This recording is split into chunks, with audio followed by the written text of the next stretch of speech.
RNA splicing. RNA splicing begins in the promoter, which has three functions. One, it determines which of the two DNA strands is going to be used as a template strand. Two, it's going to act as an RNA polymerase binding site. And three, it's the start point for RNA synthesis. And so the promoter has two parts to it. The top box, which the transcription factors recognize and helps RNA polymerase bind to it. And the start point, which is where the actual RNA transcription begins. And here, the transcription factors recognize the top box and helps RNA polymerase bind to the top box, which it cannot do itself. And when this happens, DNA begins to unwind and it begins to fold on in itself. And this creates something called a transcription initiation complex. And when this occurs, RNA synthesis begins and RNA is being transcribed. Stop. Okay.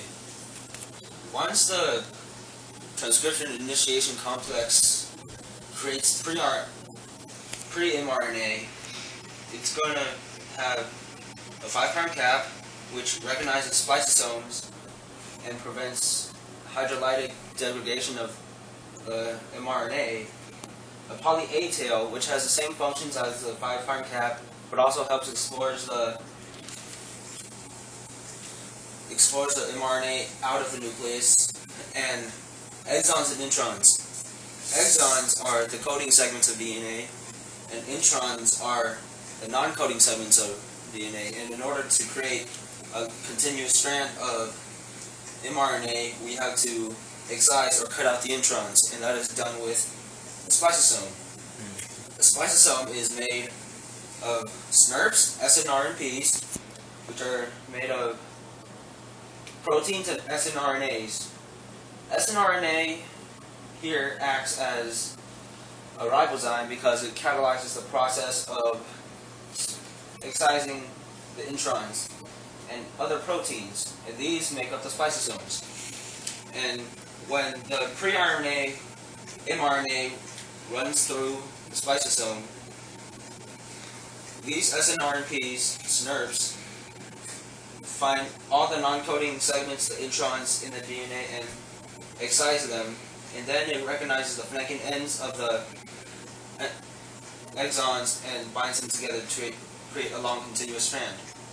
And once that is done, the spliceosome breaks up into its components to be recycled for later use back into the other proteins and produces a long continuous strand of mRNA and the excised intron. And this is RNA splicing.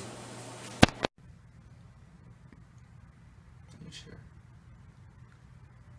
So, prokaryote gene expression is a way for prokaryotes to express their genes through the use of operons. So, an operon is composed of a promoter and the genes it controls. The promoter itself is composed of an RNA polymerase binding site and an operator, and can be about 100 to 1,000 base pairs long. The operon needs a repressor protein to be able to turn on and off to control the amount of RNA it transcribes, and is produced by a regulatory gene which codes for the repressor proteins and isn't actually part of the operon itself. So the first type of operon is a TRP tryptophan operon, and the RNA it transcribes codes for tryptophan synthesis, which produces tryptophan, which is the co-repressor for the repressor protein for this operon. And when tryptophan is absent, the repressor is inactive. So the operon is always on, and it can transcribe RNA to code for tryptophan.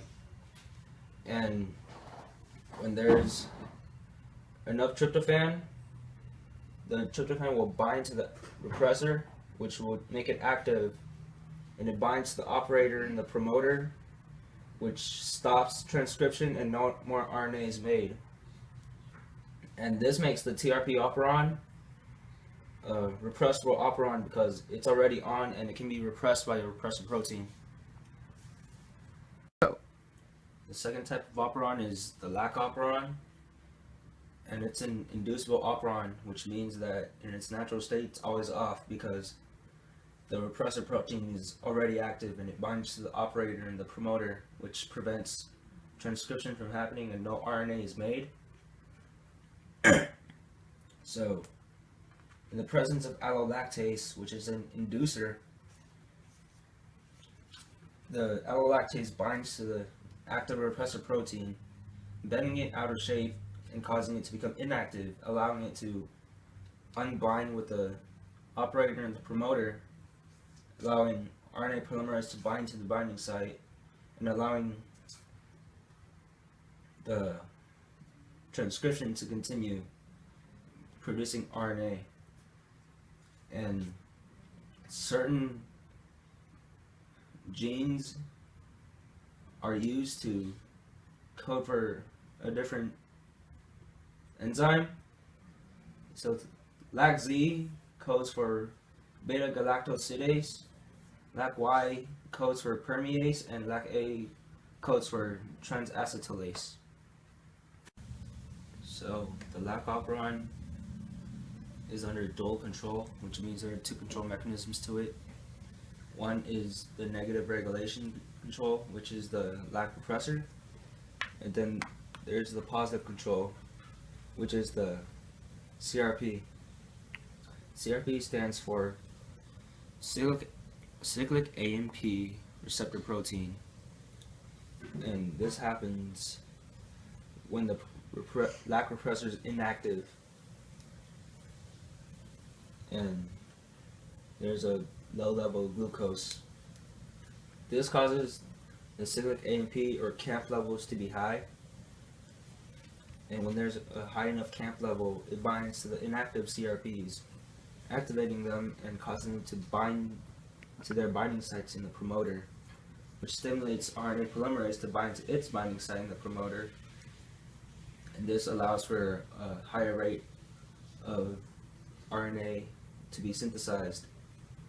And when there is a high level of glucose, the CAMP levels fall, they detach from the CRP, which then falls away from the binding site, and this slows down RNA synthesis. And this mechanism is essentially a backup for when the cell is deprived of glucose, and the CRP can be thought of as a volume control while the repressor is an on and off switch. So the lac repressor activates and deactivates the genes, and CRP increases and decreases the rate of transcription.